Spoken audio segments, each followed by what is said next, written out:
Hey there, it's Russell. Welcome to the Reading Fabricator, and today I'm going to do another video detailing all the books that I bought, books that I've started. I've got 10 books here to share with you. Unfortunately, it's been a pretty terrible couple of weeks for reading. Two books that I started that I just did not be able to get through. One that I quit about 3/4 of the way through the actual thing, and I'm ashamed to say I didn't finish it, even though it's only like 117 pages, and that's just how much I didn't like it. It is Siddhartha by Hermann Hesse. Yeah, a very short book. I've had this one for at least 2 years. And it brings me back to this quote that was in Jack Kerouac's Big Sur, where he was talking about reading, I think, another Herman book, Steppenwolf, and how he read it with a shrug, basically. He just did not care for it at all. Well, I read this with a shrug, and it appears I'm the only person on the planet who thinks like that.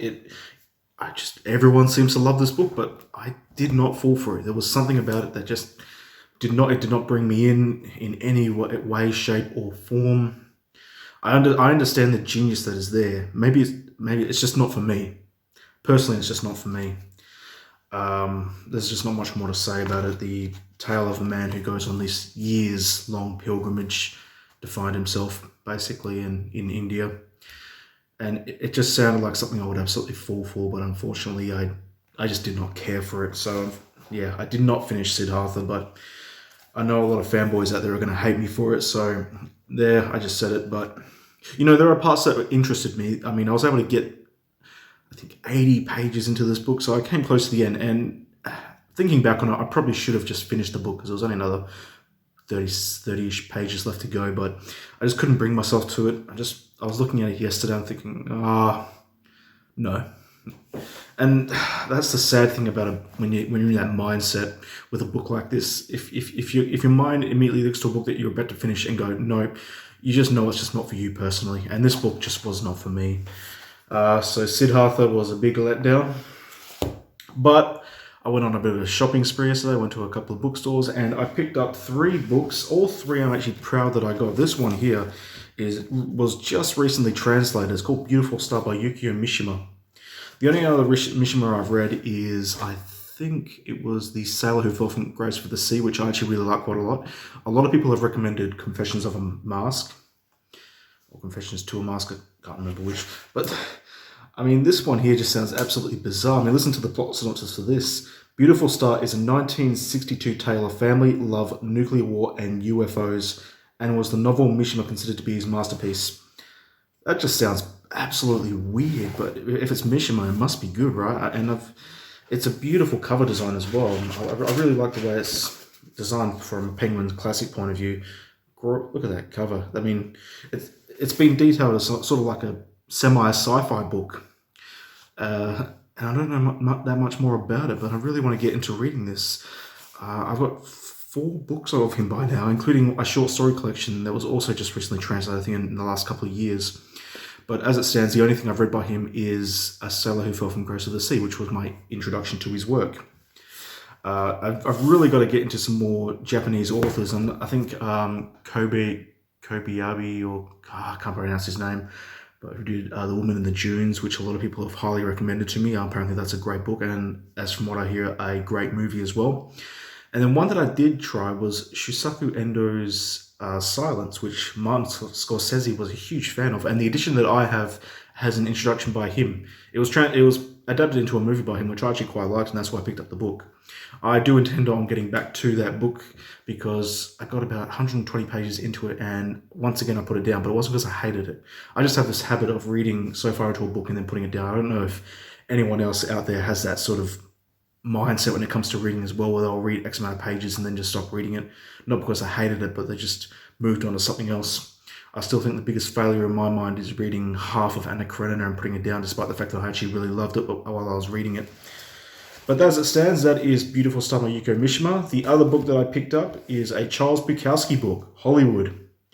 Anything to do with movies and Hollywood, I'm automatically there. I mean, there's a book out there by Steve Erickson called Zeroville, which is a fantastic book. Terrible movie, but a fantastic book. And this details his character, Henry Chinaski, who appears in a shit ton of his work, but especially when he was introduced in the novel Post Office, which was, I think, Bukowski's first big book after he left working at the post office at the age of 50 or something like that. I mean, his writing career started quite late in life. But if this is to do with anything with that movie Barfly that he was adapting, then it should make a very meta book with a lot of references to old classic Hollywood stars and that sort of thing. In which case, if that's true, then I'm there. And I really like Bukowski's writing style as well. I've not read any of his poetry. My roommate has got quite a few books of his poetry, but I don't. I tend to go towards more the fictional side of things. So this is my second book I picked up by him, although a lot of people say Ham and Rye is also a fantastic piece of work. I haven't read it's been 5 years since I read Post Office, but I remember absolutely adoring it. Just the way the writing it just goes. It hits 100 k's an hour and it just does not stop. He just has that way with writing.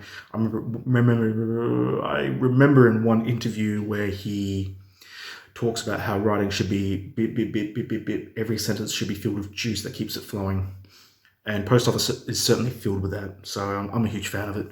But the third book that I picked up, and this was the biggest surprise. I was so happy when I found this because I just did not expect to find this anywhere. I thought I had to order this online.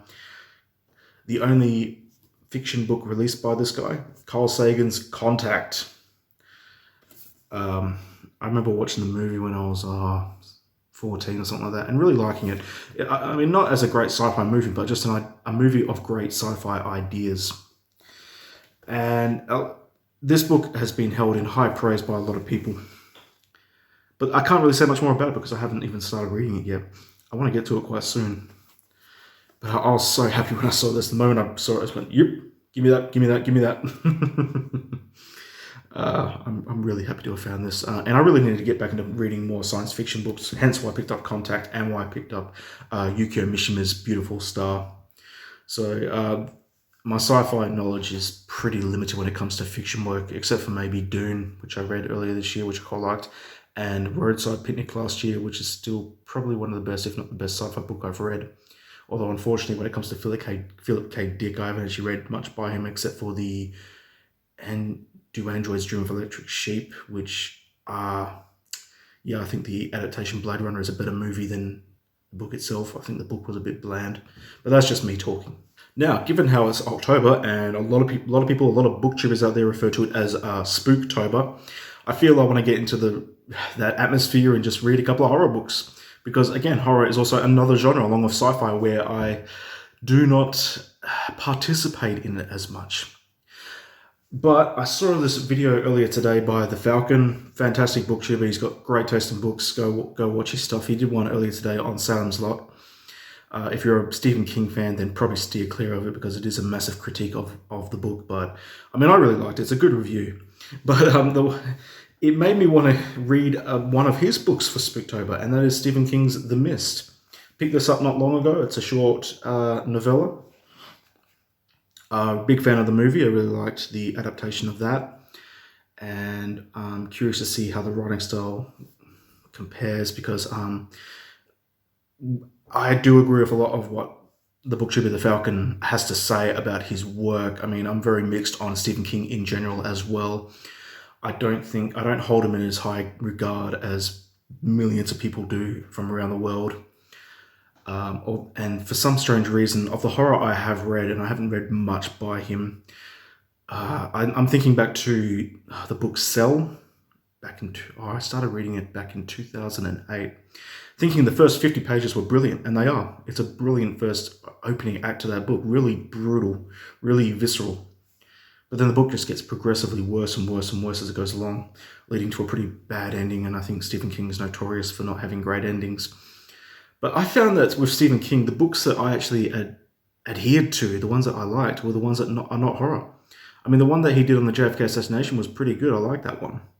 I also recently read Rita Hayworth and the Shawshank Redemption, which I liked quite a bit as well. And the one that surprised me the most was the first book in the Dark Tower series, The Gunslinger. That's probably my favorite Stephen King book, actually. I haven't read the rest of the series, but I like that one there. So when it comes to Stephen King, I'm not much into his horror, but rather his other stuff.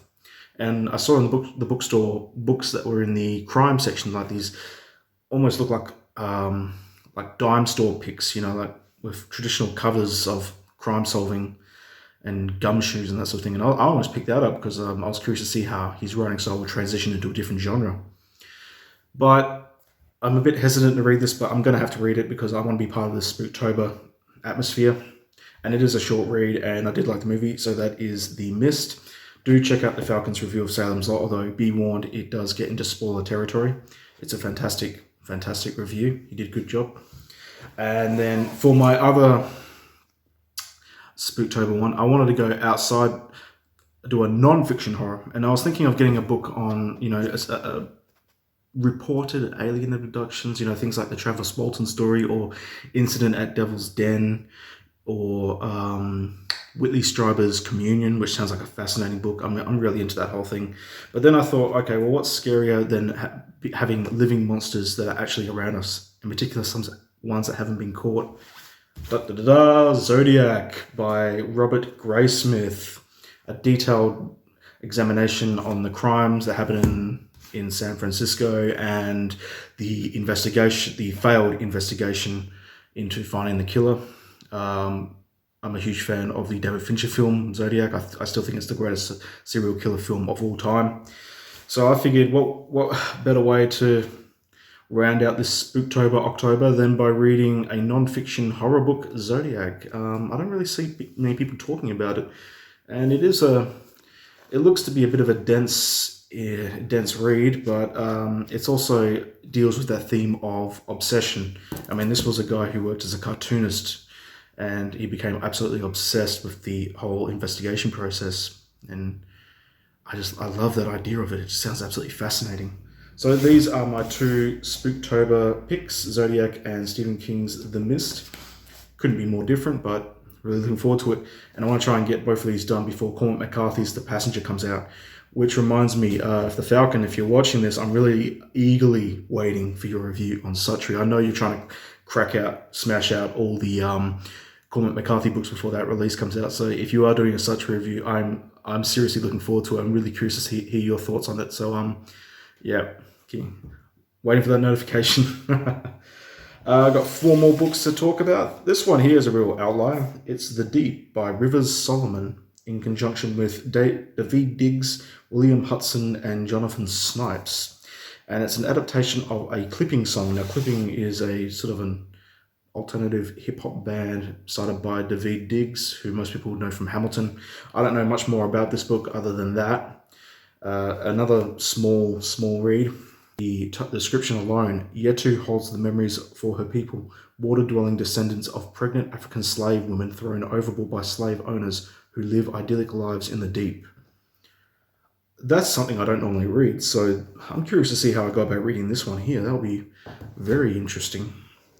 I also want to get back into some more short story reads, and I just have a hankering to read some David Foster Wallace. Apart from my very, very, very slow read-through of Infinite Jest, I'm still reading it, by the way, but I want to read some short stories by him and get back into his earlier work. This was the first David Foster Wallace thing I ever read in my life, and I still maintain that the first 4 stories are fantastic, including, I think, Little Expressionless Animals, which to my mind, might be his best short story.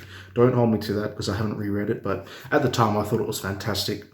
So any David Foster Wallace is fine by me. Girl of Curious Hair is a good place to start if you haven't read his work. It's also one of his earlier books alongside The Broom of the System. And then we've got this other non-fiction work as well, Jake Adelstein's Tokyo Vice, Western reporter on the police beat in Japan, which was recently adapted. I think Michael Mann was involved with the adaptation as well. But it's got, I think, Cam Watanabe and that guy from West Side Story and Baby Driver, I can't remember his name. But the idea of a Western reporter working on the police beat in Japan and getting involved with the Yakuza and that sort of thing, I was in straight away. Anything to do with Japan, I'm in straight away. Big book. I mean, it's bigger than most of the other stuff I have there. And, got the whole Fishers thing going on. The description, from the only American journalist ever to have been admitted to the Insular Tokyo Metropolitan Police Press Club. Here is a unique first-hand revelatory look at Japanese culture from the underbelly up. And he started there when he was at the age of 19, so he was quite young when he moved over there to do it. So I want to read this before watching the series. And then the final book to show you today, I feel very ashamed about mentioning this because he was very kind and all that sort of thing for sending me the book, but it was from an Australian author, a Perth-based author. I think he lives in America now. But Tommy Waits' Any Day You Can Die.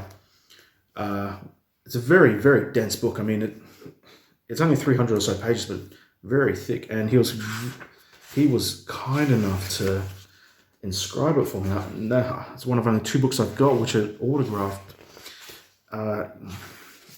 And let me tell you this: I have read the opening passage, and it's an eye opener. But it's it's about a guy from Australia who just gets sick and tired of the life and moves over to South America and gets involved in all kinds of shenanigans. Moves to Colombia. So I intend to read this before the year is up as well. I'm going to get to that. All while trying to read Cormac McCarthy's 2 new books, The Passenger and Stella Maris, which I'm eagerly awaiting. I'm seriously anticipating them. Really looking forward to them.